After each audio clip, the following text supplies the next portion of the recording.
रात्री जरी कितीही स्वप्नात जागलो मी रात्री जरी कितीही पण रात्र जगवणारी मधुबाला नाही दिसली. जगवणारी जागवणारी नाही. टायपिंग टायपिंग जगवणारी खूप मोठा अर्थ आहे. हो. स्वप्नात जागलो मी रात्री जरी कितीही पण रात्र जगवणारी मधुबाला नाही दिसली. केले खूप प्रयत्न मी. हे सगळ्यां बाबतीत आहे, फक्त म्हणजे कवीचं आत्मचरित्र नाही आहे. नाही, आपण ते बघूया ना. तू आणखी कडवी सगळ्या पुढे काय आहे ते. केले खूप प्रयत्न मी अगदी जरी कितीही केले खूप प्रयत्न मी अगदी जरी कितीही यत्नास माझी या भुलणारी मधुबाला नाही दिसली. चांदण फुलांची स्वप्ने आली बघ. आली तुझी. ते मला विचारायचं ते एवढंच जड आणि इतकं. चांदण फुलांची स्वप्ने जरी पाहिली मी कितीही चांदण फुलांची स्वप्ने जरी पाहिली मी कितीही चांदण्यात नाव घालणारी मधुबाला नाही दिसली. अरे मग नक्की दिसली कुठे? आता येईल पुढे बघतो. येते थांब जरा. थांब येते मधुबाला आहे ती. सगळे प्रयत्न करून झाले, अजून दिसली नाही ती. येते थांब. आता हे खास खास तुझ्यासाठी म्हणजे चुंबन असं केले त्या समोर माझे गाल पुढे कितीही. बघितलंच मी विचारत होतो. साधं सरळ सोपं परत एकदा. हा, चुंबण्यास केले तया समोर माझे गाल पुढे कितीही पण तयास रंगवणारी मधुबाला नाही दिसली. आता हे कशी रंगवणार? नाही, नाही, पण आता कशी रंगवणारी शोभा? नाही, पण हे जे रंगवणं जे आहे ना ते दोन म्हणजे ज्याचं त्यांनी त्याचं घ्यावं. सिक्रेट हा, आहे secret ते. काय आहे ते? तुम्ही पाहिजे तसं घ्या ते. म्हणजे ती कॉन्फ्लिक्ट पण असू शकते. ते इन बिटवीन द लाईन्स ते आपण सांगायचं नाही. आणि ही मधुबाला आहे ना, ही प्रत्येकाच्या मनात कधी ना कधीतरी असते. काय तिचे सौंदर्य आणि काय मधुरता हसण्यात होती सुंदर मधुबाला. तर काय तिचे सौंदर्य आणि काय मधुरता हसण्यात होती.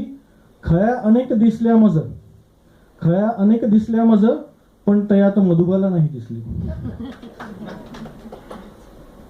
आता तुझ्या प्रश्नाचं उत्तर. खूप झाली गंमत आता जावेच लागेल घरी मजला. झाल्या कट्ट्या गप्पा टाइमपास सगळं झालं. नुक्कडगिरी झाली. खूप झाली गंमत आता जावेच लागेल घरी मजला. आणि काय तयाचे आता जर ती मधुबाला दिसली. हो, कारण आता घरचं प्रेशर आलं, वेळ संपला. हा, आता दिसली तरी काही किंमत नाही. बरोबर. आणि शेवटचं कडवं आहे. रूप हास्य आणि सौंदर्याची खाण जिच्यात वसलेली. रूप हास्य आणि सौंदर्याची खाण जिच्यात वसलेली अहो बायकोच आहे माझी मधुबाला माझ्या समोर बसलेली. क्या बात आहे, क्या बात आहे, क्या बात आहे. तुम्हाला वाचलं नाही बरोबर. हा, म्हणजे आता मला जाणवलं. नाही, त्याला काय वाटलं सुरुवातीला 4 वळी वाचल्यानंतर कोणतरी जोडीदार मिळाला आपल्याला हा, जरा टाइमपास करायला. पण बघितलं म्हणजे मधुबाला ही मला काय वाटलं की काहीतरी एक काव्य स्फूर्त माणसाला तिथली काहीतरी गोष्ट असेल, पण हे तर घरीच निघालं डायरेक्ट. म्हणजे हो, पण घरी बाहेर असं काहीच नसतं. हे सगळं शब्दांचं सामर्थ्य असतं. हा, म्हणजे बाहेरची असो घरची होण्यासाठी, असो, हा, व्यक्त थोडा होण्यासाठी. लिहायची मधुबाला तर शब्दांचं सामर्थ्य पाहिजे असं तुला म्हणायचं. नक्कीच. आणि शब्दांची जादू अशी आहे, आणि ती शब्दांची जादू कवीनी करायची नाही तर मग कोणी करायची. हो, म्हणजे मला तरी असं जाणवलं की शब्द जर कवी जर शब्दांनी बोलत नसेल तर मग तो एक्सप्रेसच कसा होईल? त्याच्याकडे फक्त शब्द हेच माध्यम आहे. नक्कीच. आणि त्याच्या आधी भावना पाहिजे. पहिली गोष्ट भावना तर पाहिजेच, पण त्या व्यक्त करायला आपल्याला शब्द माध्यम लागतं. आणि कवीचं इतकं सामर्थ्य आहे की तो कवितेवरही कविता करू शकतो. काय सांगतोस? हा, त्याला शब्द हे माध्यम असतं. शब्द असे मित्र माझा जेव्हा करी मी कविता तुझवरी. शब्द असे मित्र माझा जेव्हा करी मी कविता तुझवरी. शब्द बने परका जेव्हा करी मी कविता इतरांवरी. वा. तर शब्द आला, भावना आली, व्यक्त होणं आलं. जगास भासवी मी अगदी कितीही कवी जरी. जगास भासवी मी अगदी कितीही कवी जरी. तुझं केवळ स्मरता शब्दकोशच येईल माझ्या दारी. वा. काय गरजच लागत नाही हे सगळं व्यक्त करायला. म्हणजे ते टनानी पोत्यानी येत राहतं. जेव्हा समोर असं काही असतं, मनातलं आभाळ असं बरसत राहतं. जगास भासवी मी अगदी कितीही कवी जरी. तुझं केवळ स्मरता शब्दकोशच येई माझ्या दारी. सौंदर्य पेरतेस तू रूपातून तुझिया माझ्या कवितेवरी. सौंदर्य पेरतेस तू रूपातून तुझिया माझ्या कवितेवरी. जेव्हा विसावतेस तू दोन शब्दामधल्या रित्या जागेवर. न सांगताही बोलण्याचं सामर्थ्य हे शब्दांचं आहे. सौंदर्य पेरतेस तू तुझ्या रूपातून तुझिया माझ्या कवितेवरी. जेव्हा विसावतेस तू दोन शब्दातल्या रित्या जागेवरी. अनुस्वार ही माझा जणू तीळ तुझ्या गालावरी. वा वा वा. अनुस्वार ही माझा जणू तीळ तुझ्या गालावरी. स्वल्पविराम ही माझा गालांवर रुळणाऱ्या गटांतर. रंग भरतेस तू ओठातून तुझिया हर एक कडव्या परी. रंग भरतेस तू ओठातून तुझिया हर एक कडव्या परी. समेस येतेस तू पापण्यांच्या लवेतून अंतिम शब्दावरी. वेलांटी माझी अगदी तुझिया कोरीव भुवई परी.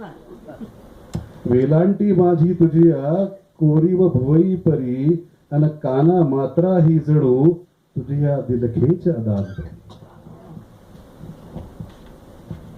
नीट ऐक शेवटचं. हक्क सांगतेस तू तू तुझा. हक्क सांगतेस तू तू तुझा माझ्या कवितेवरी. मी आहे तुझा केवळ तुझा कवितेतल्या कपरी. वा. कवितेतल्या क परी. बाकी वेलांटी अनुस्वार मात्रा उकार सगळी ती. तुम्ही कवितेतले क. वा. तर ती कविता जो करतो त्याला तो करणारा करता लागतो ना. तो क येतो त्याच्यातला. अच्छा, कर्त्याचं क. हा. मी म्हणलं सगळं तिला दिलं आणि मूळ सुरुवात स्वतःकडे ठेवली का काय असं. चांगल्या संस्कृतीत तसंच करावं. नाही, पण परत तू म्हणलंस ते अगदी बरोबर आहे. म्हणजे शब्दांचाच सगळा हा मायाजाल, आभाळ, काही शब्द वापरू आपण, त्याला हे शब्दांचंच सगळं आहे. शब्द सामर्थ्य आहे सगळं. आणि हे आतून येणाऱ्या गोष्टी असतात. त्याच्या शब्दकोश घेऊन कविता लिहायला बसलं असं कधी होत नाही. हा, म्हणजे रल रट लट असं काही असं असं कधीच करता येत नाही. आणि असं केलेलं आपल्याला कळतं. कळतं. आणि तुकाराम महाराज म्हणतातच ना की शब्द हेची धन, शब्द हेची शस्त्र, शब्दांचीच रत्ने यत्ने करू. म्हणजे शेवटी सगळं सामर्थ्य शब्दांचं. शब्दांचंच आहे ते. जोडतो कधी माणूस शब्द, जोडतो कधी माणूस शब्द, तोडतो कधी माणूस शब्द. जोडतो कधी माणूस शब्द, तोडतो कधी माणूस शब्द. गोड मधाची तार शब्द, तीक्ष्ण वज्राची धार शब्द. होण्यास मैत्री कारण शब्द, होण्यास मैत्री कारण शब्द. नात्यास कातरी कारण शब्द. होण्यास मैत्री कारण शब्द, नात्यास कातरी कारण शब्द. बरसे प्रेमाचा पाऊस शब्द, हरवे उगाच माणूस शब्द. विरहात अश्रूतून बोलतो शब्द, विरहात अश्रूतून बोलतो शब्द. मिलनात मिठीत हरवतो शब्द. मौनात अबोल असतो शब्द, मनात खूप काही बोलतो शब्द. मौनात अबोल असतो शब्द, मनात खूप काही बोलतो शब्द. शब्दांना घेऊनी भांडतो शब्द, शब्दांना घेऊनी भांडतो शब्द. तरी मनात सतत नांदतो शब्द. कधी शपथ देणे असती शब्द, कधी शपथ सुटणे असती शब्द. कधी शपथ देणे असती शब्द, कधी शपथ सुटणे असती शब्द. मुक्याचे स्वप्न उच्चार शब्द, मुक्याचे स्वप्न उच्चार शब्द. अध्यात्मींचे असे आचार शब्द, मुक्याचे स्वप्न उच्चार शब्द. अध्यात्मींचे असे आचार शब्द. कधी नसूनही असतो शब्द, कधी असूनही नसतो शब्द. शब्द शब्द शब्द असतो शब्द. शब्द शब्द शब्द असतो शब्द. देव खुदा रब असतो शब्द. शब्द शब्द शब्द असतो शब्द. देव खुदा रब असतो शब्द. व्यक्त अव्यक्ताचं द्वंद्व शब्द, तरीही निशब्द असतो शब्द. वा वा वा. आणि या कवितेची आठवण आहे. कधी कधी असं होतं कवीला की लिहित असतो, पण कधी कधी अचानक असं वाटतं की काहीच सुचत नाही अजिबात. आणि असं वाटतं की आपली प्रतिभा जी गेली का काय.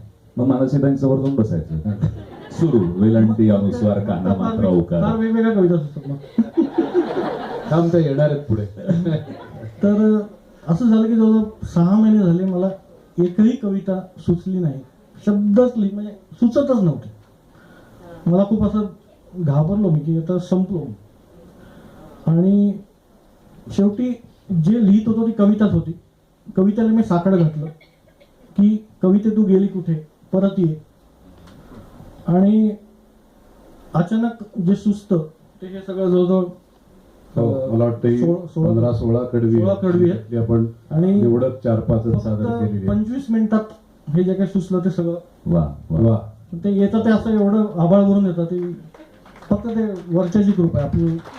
पण म्हणजे एक गोष्ट आहे ना, एक गोष्ट आहे की शब्द निशब्द असतो असं त्यांनीच लिहिलंय. हो. हा, म्हणजे शब्दाला स्वतःचा आवाज नाही, त्याला आपण आपल्या भावनेतून आवाज देतो. म्हणजे आघात करायचा असेल तरी आपला भावनेचा आघात असतो शब्दांच्या माध्यमातून, नक्की. किंवा प्रेमाची फुंकर घातली तरी ती आपल्या मनातल्या भावनेची फुंकर असते शब्दांच्या माध्यमातून घातलेली. त्या भावनेप्रमाणे त्या शब्दाचे अर्थ किंवा अनर्थ व्यक्त होत असतात. नक्की. हे शब्द एकच असतो, पण तो आपण कुठल्या संदर्भाने, कुठल्या अर्थाने, कुठल्या भावनेने म्हणतो हे खूप महत्वाचं असतं. म्हणजे आता आपल्या कट्ट्यावरती आपण बोलताना एखादी काय म्हणूया शिवी देऊन बोलू शकतो, हो पण नक्की. तेच समोरच्या माणसाला, तिराईत माणसाला नाही बोलू शकत. म्हणजे ती आहे काय, शिवीच आहे, पण ती मैत्रीच्या नात्यामध्ये ती हक्काची आहे बरोबर. आणि समाजाच्या नात्यामध्ये ती द्वेषाची आहे. म्हणजे शब्द तोच आहे, पण भावना आणि नातं या संदर्भाने जेव्हा तो येतो तेव्हा तो खूप वेगळं काही घडवून जातो. मग जर असं म्हणतोस तर मला वाटतं बऱ्याचशा गोष्टींचा इफेक्ट कवितांवर होत असेल. जसं की आता पावसाळा आहे, प्रश्नच नाही. तर पावसाळ्यात कविता मग जास्त होत असतील का? म्हणजे माझ्यासारख्या माणसाला ज्याला काव्य येत नाही त्याला असं वाटतं की मग पावसाळा हा ऋतू हा कविता स्फुरण्याचा ऋतू आहे का? आणि जर तो स्फुरत असेल तर तो कसा स्फुरत असेल?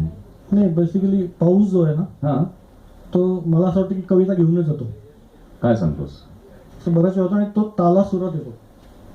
म्हणजे त्याच्यात ताल असतो तो तुझ्या कवितेत असतो. अगदी बरोबर आहे. मला एक ह्या निमित्ताने तालासुरावरनं आता आठवलं आणि शब्दांवरनं पण आठवलं की शंकर पाटील सर आपल्या सगळ्यांना माहिती आहे.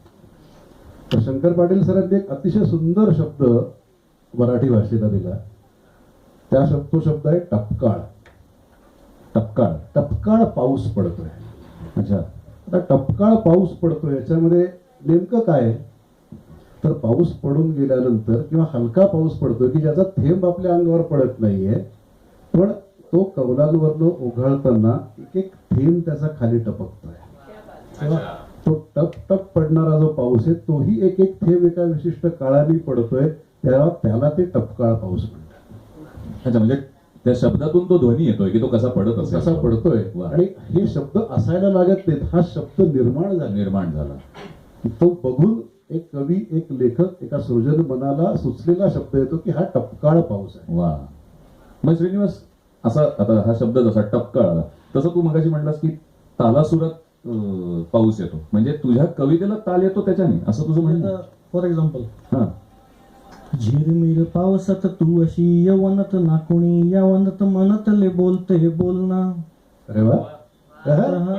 परत एकदा. झिरमिर पावसात तू अशी यवनात नाकुणी, यवनात मनातले बोलते बोलना.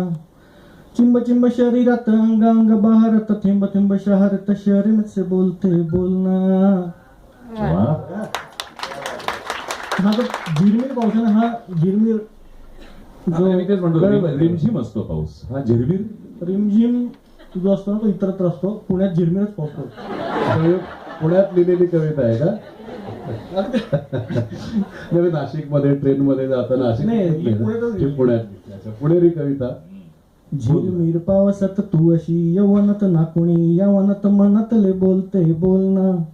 चिंब चिंब शरीरात अंग अंग बहारत, थेंब थेंब शहरत शर्मेत से बोलते बोलना. झिरमिर पावसात ओली झाडी घन दाट, जरा थोडी आडवाट नको आता पळवाट, लपलेले बोलते बोलना. ओली झाडी घन दाट, जरा थोडी आडवाट नको आता पळवाट, लपलेले बोलते बोलना. झिरमिर पावसात तू अशी यवनात नाकुणी, यवनात मनातले बोलते बोलना.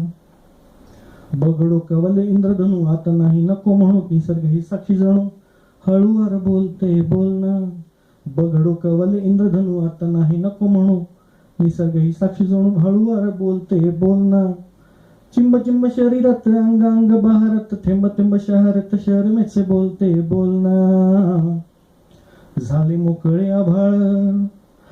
मोकळे आभाळ माझे नाव तुझ्या बाळ गळा आता लग्नमाळ बोल पुन्हा बोलते बोलणं झाले मोकळे आभाळ माझे नाव तुझ्या बाळ गळा आता लग्नमाळ बोल पुन्हा बोलते बोलणं चिंब चिंब शरीरात अंग अंग बहारत थेंब थेंब शहरात शहर मेच बोलते बोलणं वा म्हणजे रिमझिम पाऊस शेवटी घरी झाला.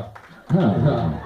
आणि गळा आता लग्न झाला तो शेवटी म्हणजे पुन्हा ते बोल ना मी आता ते नाही बोलणं जाणार काय आता रिमझिम पाऊस हे सगळं पुन्हा आता ते व्हायला पाहिजे एकदा कधीतरी.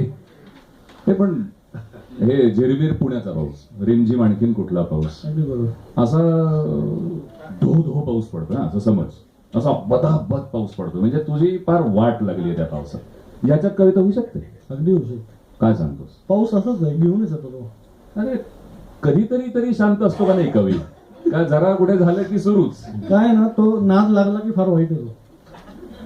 अवघड उठता बाबा. बसता जाता येता बोलता मला काय काहीतरी सुचत राहतं. मला काय वाटतं कविता म्हणजे हळूवारपणा कविता म्हणजे तरलता संवेदनशीलता पण ठीक आहे मी समजू शकतो झिरमिर किंवा रिमझिम कसं असतं तर थोडी हळूवारपणा येईल. शेवटी ते पाणी अश्रू म्हणून एक थेंब गळला काय आणि आभाळ फाटलं म्हणून कोसळला काय वा. आणि ते तहान क्षमवणारं पाणी आहे आणि ती तहान व्यक्त होण्याची पण असू शकते आरक्त होण्याची पण असू शकते मुक्त होण्याची पण असू शकते. वा हे मला हे पटतंय फक्त मला विचारायचं की आणि हळूवारपणा- त्यासाठी तो धोधो पाऊस जो आहे तो धोधो पाऊस बाकीच्यांच्यासाठी जरी हा काही समजा मोठ्या प्रमाणात असला तरी तो जर कवी त्याच्याकडे बघत असेल आणि त्याच्या मनामध्ये ते भाव असतील तर तो तुझ्या नयनातले पाणी माझ्या मनातली गाणी तुझ्या नयनातले पाणी माझ्या मनातली गाणी आपल्या मनातलं गाणं तो माझ्या मनी गुणगुणतोय. बर बर तुझ्या नयनातले पाणी माझ्या मनातली गाणी आपल्या मनातलं गाणं तो माझ्या मनी गुणगुणतोय. मी तुला तर तो मला बघतोय सखे धो धो पाऊस कोसळतोय. तुझ्या गालावरची खळी माझ्या मनातली खळी तुझ्या गालावरची खळी माझ्या मनातली कळी आपल्या मनातलं सार तो माझ्या हृदयी फुलवतोय. मी तुला तर तो मला बघतोय सखे धो धो पाऊस कोसळतोय. तुझ्या पापण्यांचा थरार माझ्या मनातली बहार तुझ्या पापण्यांचा थरार माझ्या मनातली बहार आपल्या मनातलं सार तो माझ्या मनी लिहितोय. मी तुला तर तो मला बघतोय सखे धो धो पाऊस कोसळतोय. तुझ्या केसातली ओल माझ्या मनी गेली खोल वा काय रुतली आहे कविता पण रुतली आहे माहिती तुला तुझ्या केसातली ओल माझ्या मनी गेली खोल आपुल्या मनातले बोल तो माझ्या कानी बोलतोय. मी तुला तर तो मला बघतोय सखे धो धो पाऊस कोसळतोय.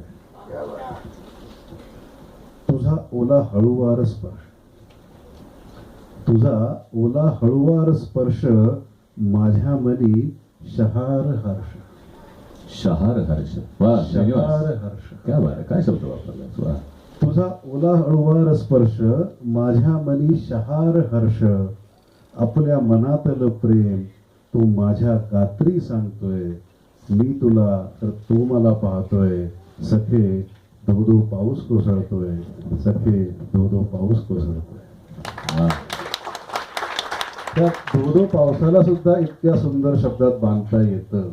ही कमाल आहे हा. म्हणजे मी आतापर्यंत समजत होतो की झिरमीर पर्यंतच कविता होऊ शकते त्याच्या पलीकडे कविता बिविता सगळ्या धुवून जातात असं वाटलं हा, होतं. पण आता काय होतं माहितीये का पण जसं कवितेचे अनेक रंग असतात ना तसं मग ह्या धो धो पावसातले सगळं रोमॅन्टिक वगैरे वातावरण जरा कवीच्या मनातनं उतरलं आणि तो जमिनीवर आला हा, हा. मग त्याला आठवण येते की अरे 7 वाजून गेले घरी जायला पाहिजे. किती वेळ पावसाचं कारण काढून आपण बाहेर थांबणार किती वेळ इकडं तिकडं रेंगाळणार, किती मधुबाला बघणार, Exactly. किती खळ्या शोधणार, असं सगळं ते डोक्यात यायला लागतं. खरंय. आणि मग एक लक्षात आहे की अरे आता घरी जायला उशीर झालाय, आता कारण काय सांगायचं. मग काही झालं तरी शेवटी पुन्हा त्या चौकटीत परत यावंच लागतं. नक्की नक्की. आणि मग तिथे काय एक्सक्यूज नसतो. आणि घरची मधुबाला बसलेलीच असते वाट बघत. हा पण ते तेव्हा मधुबाला नसते म्हणजे नाही म्हणजे मला ते एक गंमत आठवली. एक माणूस घरी खूप उशिरा येतो धावत पळत आणि बायको म्हणते अहो इतका पाऊस आहे तुम्ही कुठे टाइमपास करत होता. तो म्हणाला नाही साड्यांचा सेल लागला होता ना स्टेशनवर तिथे होतो म्हणे. तू म्हणे अच्छा कोणत्या कोणत्या होत्या. नाही सगळ्या भिजलेल्या होत्या. नाही पण ही गोष्ट आलाही ना हा जोक सहसा आपण घरी करू शकत नाही. हा इतिहासात सांगण्यासारखा जोक आहे. पण समजा केला तर काय होतं ह्याचा तुला अनुभव. अरे आज सकाळीच आमचं वाजलं. अच्छा. हो आज घरी सकाळी सकाळीच आमचं जरा वाजलं. आज घरी सकाळी सकाळीच आमचं जरा वाजलं. आपल्या घरी देखील कधी वाजत असेलच तेलंगणा. आधीच मांडवला रे विचारूच नका. अहो वाजायला काय काही वाजतं. वाजायला काय काहीही वाजतं. कुठे ढोल वाजतो, कुठे टोल वाजतो, कुठे थाळी वाजते, कुठे टाळी वाजते, कुठे नगारे वाजतात, कुठे फटाकडे वाजतात.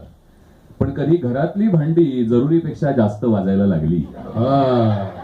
पण कधी घरातली भांडी जरुरीपेक्षा जास्त वाजायला लागली की त्यात शब्दही आपला सूर हळूच मिसळतात. इथे आता शब्दाचं वेगळेपण आलं, आणखीन वेगळेपण आलं. पण कधी घरातली भांडी जरुरीपेक्षा जास्त वाजायला लागली की त्यात शब्दही आपला सूर हळूच मिसळतात. दोन वेगवेगळ्या पट्टीतले आवाज वरच्या पट्टीत एकत्र येतात आणि यालाच लोक भांडण असं म्हणतात. हे बरं याला लोक भांडण असं म्हणतात. हे फार तरी छान केलं. आम्ही मी भांडण नाही म्हणत, आमचं भांडण झालंय का नाही, याला लोक भांडण म्हणतात.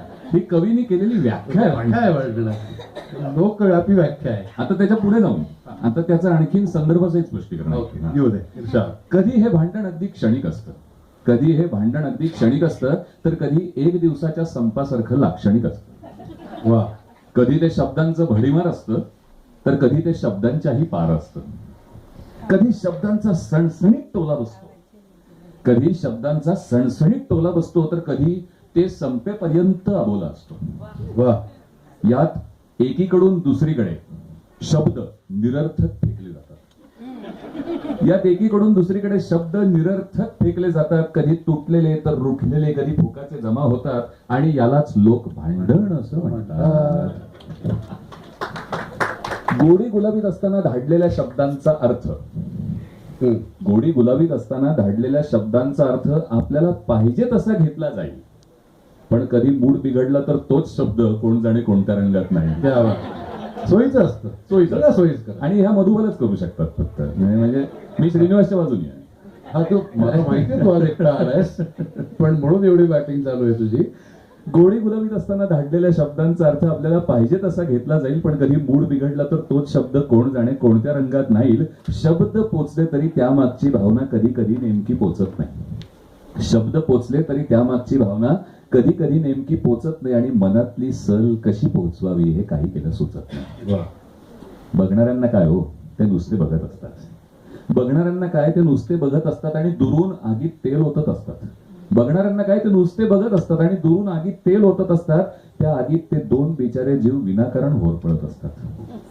पण एक सांगू का मित्रांनो थोडं एकमेकांना समजून घेतलं आणि आपल्याला आवडत नसूनही समोरच्याला कधी छान म्हटलं तर अशी भांडणं होणारच नाही. आणि आपल्याला आवडत नसूनही समोरच्याला कधी छान म्हटलं तर अशी भांडणं होणारच नाहीत आणि बाहेरच्या जगासाठी फुकटचा तमाशा ठरणार नाही. ज्या शब्दांनी हा कविता करतो त्याच शब्दांनी भांडण पण करतो. त्या भांडणातले शब्द वेगळे असतात, त्याचे वेगळे अर्थ असतात हेही माहिती आहे त्याला सगळं. पण भांडण झालं जास्त सुचायला लागतं. नाही पण म्हणजे शब्द निरर्थक इकडून तिकडे फेकले जातात का तर त्यांच्याकडे जास्त असतात असं ह्यांना वाटत असेल तर असं काही नाही. मी कवी नाहीये पण माझ्याकडे असे फेकायला खूप शब्द आहेत. पण म्हणजे याचा अर्थ काय ते निरर्थक जे असतात ते त्यावेळेला आपण सोयीस्कर ते निरर्थक वाटून घेतात आपल्या अंगावर पडले. बरोबर. पण गंमत सोडून द्या. पण अतिशय सुंदर 2 ओळीमध्ये या सगळ्या गोष्टींचं सार कवीने मांडलंय की आपल्याला आवडत नसूनही समोरच्याला कधी छान म्हटलं तर अशी भांडणं होणारच नाही. ही एक दृष्टी शब्दातनं कवी व्यक्त करू शकतो आणि त्याच्यासाठी असावं लागतं ते मन. हो, आणि मन हा इंद्रिय म्हणलं तर आहे, म्हणलं तर तो अस्तित्वात नाही. दाखव म्हणलं कुठे तर मन दाखवता येत नाही. पण सायकोलॉजी सांगते तुमच्या मनात बिघाड झालाय, तुमच्या मनात प्रॉब्लेम आहे, तुमच्या मनावर परिणाम झालाय. म्हणजे कुठे ते माहित नाही, ते माहित पण नाही. ते वागण्यात दिसतं फक्त.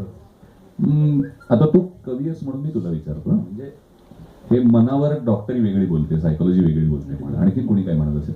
पण कवीचं मन सारखं, आपण आता अटलजी गेले, उल्लेख होता ना कवी मनाचे अटलजी असावं. म्हणजे इंद्रिय दिसत नाही, अगदी बरोबर. ते तुला कसं दिसतं? मला असं वाटतं ना, मनाची काही व्याख्या नाही. बर. मनात म्हणजे डोक्यात येणारे विचार जे काही येतात किंवा भावना, त्या जिथं कुठे साचल्या जातात किंवा जिथे त्रास होतो, अच्छा, ते म्हणजे मन. बर. पण म्हणजे त्याला अशी व्याख्या नाही. मी सपोज जर असं म्हणलं की मन नावाचं एक झाड नेहमीच थोडं वाकलेलं. झाड. मन म्हणलं की कॉम्प्रोमाइज झालं आयुष्यामध्ये. हो. मन कधी कधी आनंदी पण असतं आणि कॉम्प्रोमाइज करून मन दुःखी पण होतं. बरोबर. मन नावाचं एक झाड नेहमीच थोडं वाकलेलं, मान मोडीत इच्छांची नकळत थोडं झुकलेलं. मन नावाचं एक झाड नेहमीच थोडं वाकलेलं, मान मोडीत इच्छांची नकळत थोडं झुकलेलं.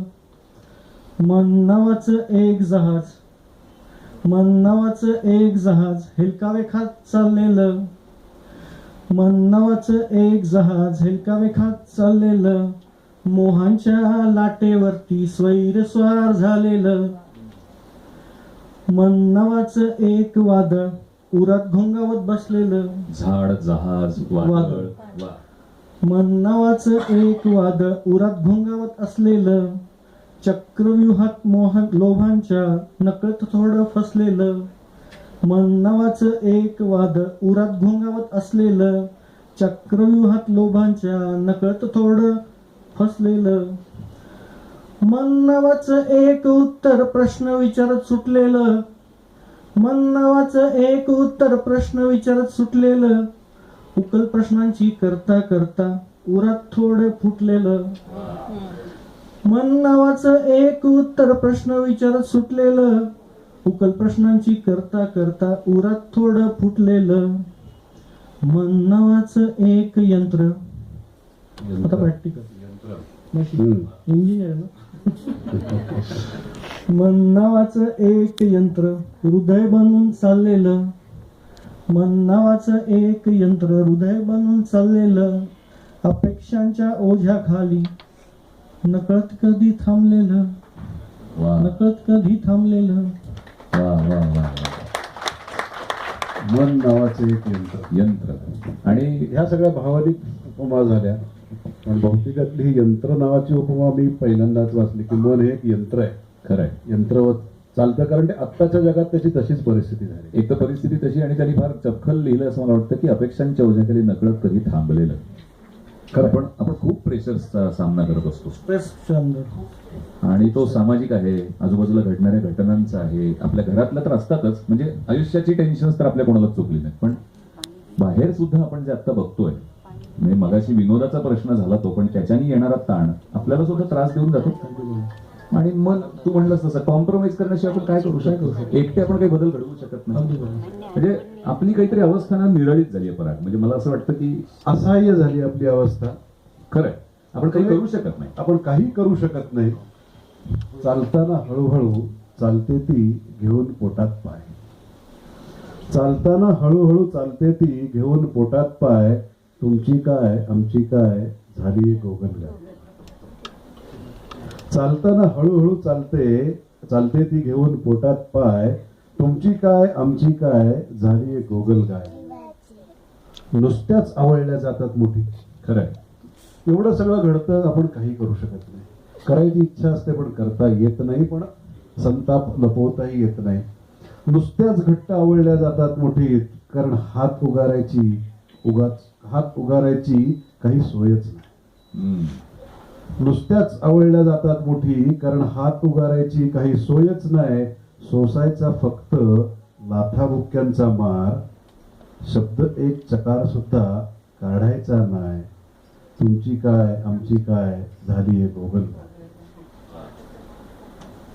जगण्या लागती श्वास म्हणून श्वास घ्यायचा, यंत्र मन आणि कॉम्प्रोमाइज. जगण्या लागती श्वास म्हणून श्वास घ्यायचा, श्वासालाही त्या जगू का हा विश्वास नाही. इतकी अनिश्चितता आहे. जगण्या लागती श्वास म्हणून श्वास घ्यायचा, श्वासालाही त्या जगू का हा विश्वास नाही. खर तर माणसाचा जन्म नशिबी आलाय, परंतु माणुसकीचा एकही श्वास या हवेत नाही, तुमची काय आमची काय झालीये गोगलगाय. पैसा असता हाती म्हणे सुख सहज मिळती. पैसा असता हाती म्हणे सुख सहज मिळती, परंतु खरं सुख मिळाया पैसा लागतच नाही.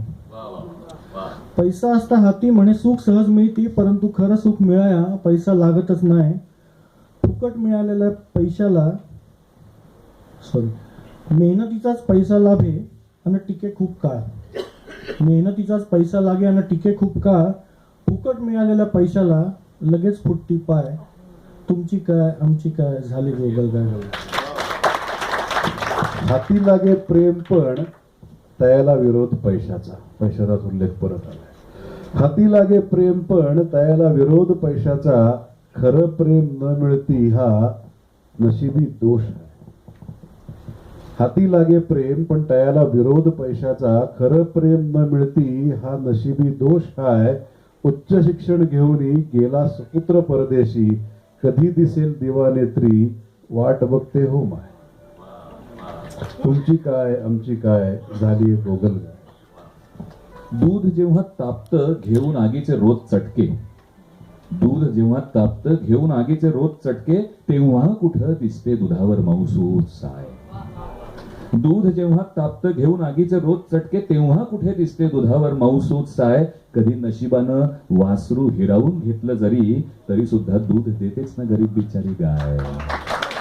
तुमची काय आमची काय झालीये गोगलगाय. भरवशाची नाती सारी मोजली कवड्यात. भरवशाची नाती सारी मोजली कवड्यात, कवडी मोल पैशाचा काही भरवसा नाही. भरवशाची नाती सारी मोजली कवड्यात, कवडी मोल पैशाचा काही भरवसा नाही. जे जे मिळवलं ते इथंच जायचं सोडून, जे जे मिळवलं ते इथंच जायचं सोडून, आणि व्हायचे माती मोल आणि अजून काय, तुमची काय आमची काय झाली गोगलगाय. जरा माहौल सिरियस हो गया यार बहुत. हाँ अरे तुम्ही विचारच गोगलगाईचा करता, संथ झालं सगळं एकदम नाही का.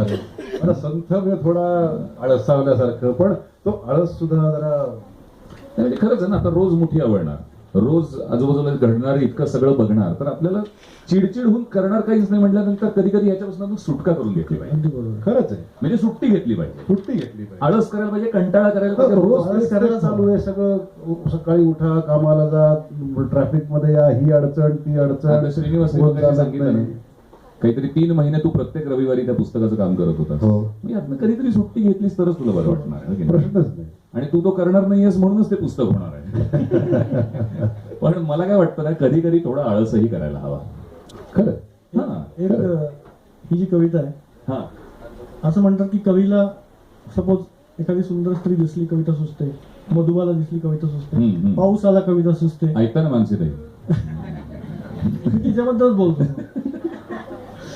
तर कविता सुचवायला ना असं काही स्पेसिफिक काही लागत नाही. आता फॉर एक्झाम्पल ही जी कविता सुचली, मी ज्या सोसायटीत राहतो, आमचा मित्र हेमंत भोजकर आहे. हेमंत प्लीज एक त्याशी एकदा टाळ्या. जोरदार टाळे त्यांच्यासाठी.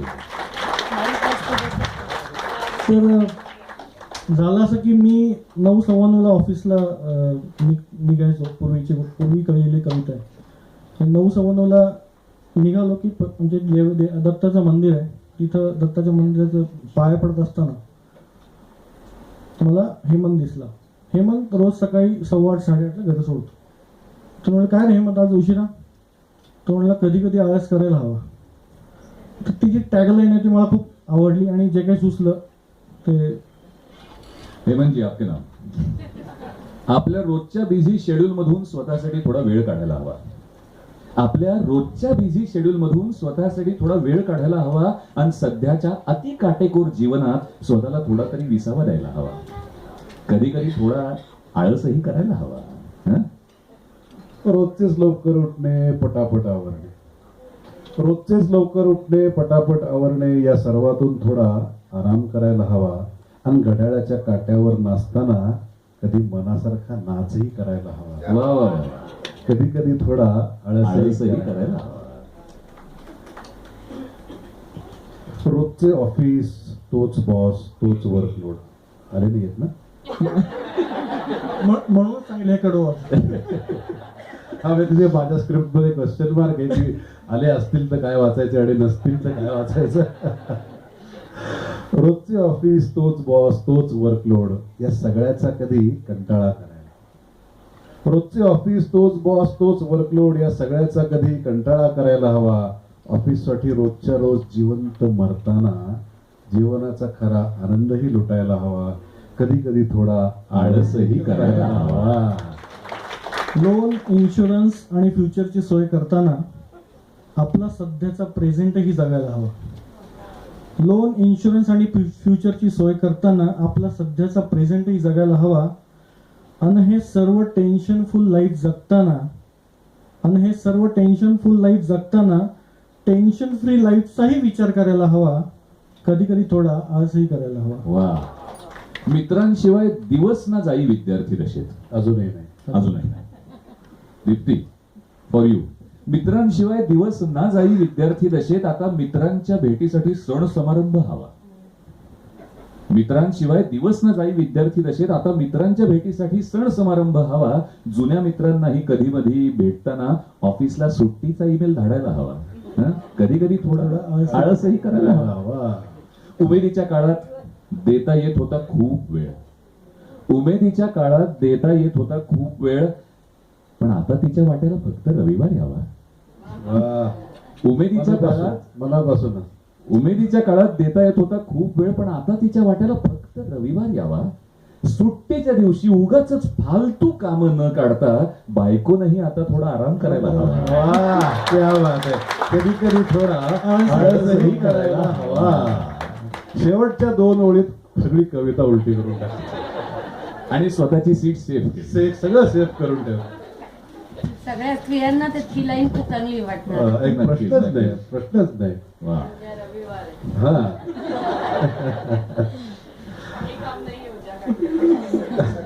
पण म्हणजे भारी आहे की त्यावर सुरुवात.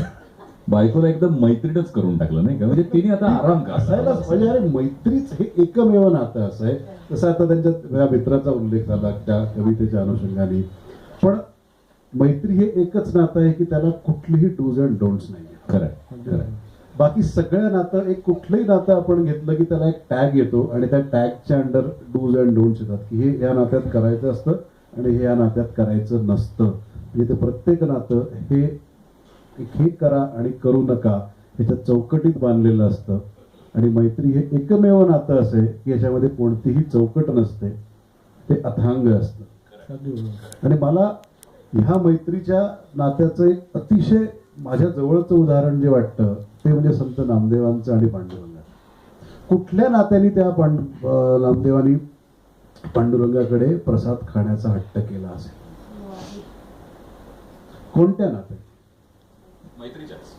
तो एवढासा छोटा नामदेव परब्रह्माशी परमात्म्याशी मैत्री करतो आणि तिने फक्त मैत्रीच्याच नात्यात तो हट्ट करू शकतो. आपण मैत्री हा आपला भौतिकातला शब्द आहे, परंतु त्याच्याशी एकरूप होणं, तादात्म्य पावणं ही जी गोष्ट आहे ही फक्त मैत्रीच्या नात्यात होऊ शकते. कारण तिथे हे करू नका अशी कोणतीही बोली नसते. खरंय. आणि ह्या मैत्रीच्या नात्यावरती प्रवास करताना हे सगळे जी नाती भेटतात, हे सगळं जे आपण करतो, मगाशी जे आपण रोजचा रामरगाडा, संसार, इन्शुरन्स, गाडी, बंगला, हे सगळे एक एक टप्प्यातले ह्या वारीतले मी पण आता हेच म्हणणार होतो की ही मैत्रीची ना वारी वारी आहे आहे. आणि ती गोगलगाईच्या चालीनी चालू नाहीतर हत्तीच्या चालीनी चालू थोडा आळस करून चालो, कशीही असो कशीही असो. पण वारीत आपण सगळे चालतो आणि कोणत्याही गतीने कोणत्याही रस्त्याने आलो तरी पोहोचतो शेवटी एकाच ठिकाणी.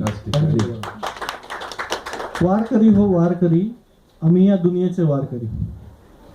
या कवितेमध्ये ना सगळे वारीचे रेफरन्सेस आलेत, तर नीट ऐका.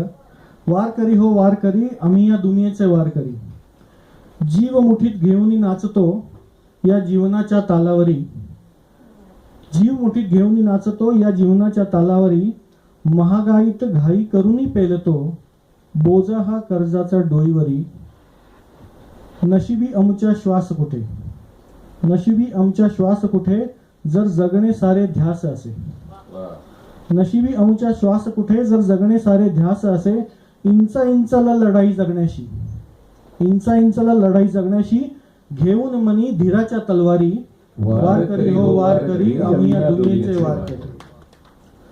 ना धर्म करण्या वेळ आम्हा, ना धर्म करण्या वेळ आम्हा केवळ कर्म मानतो आम्ही, ना धर्म करण्या वेळ आम्हा केवळ कर्म मानतो आम्ही, जपमाळ ना कधी धरिली हाती नाचे मनी जगण्याची वारी.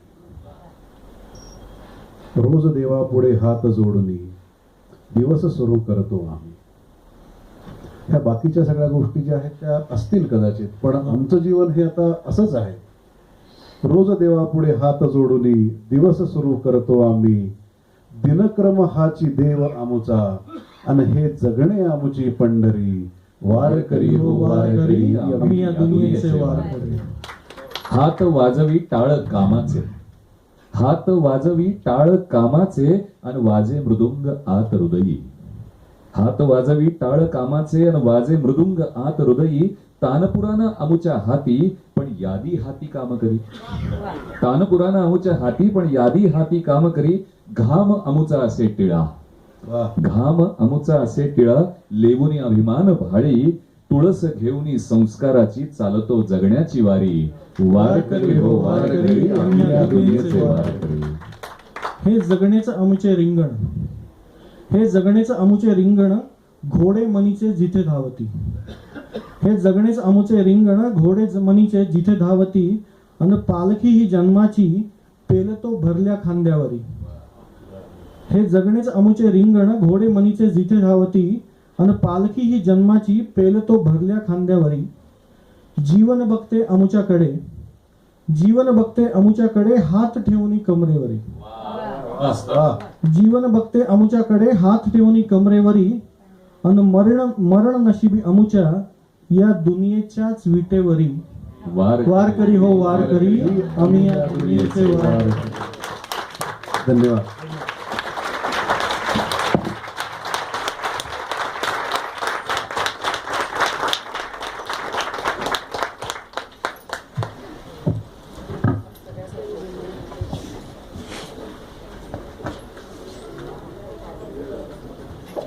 काव्य मैफिलीचा समारोप झालेला आहे आणि आपण सर्वजण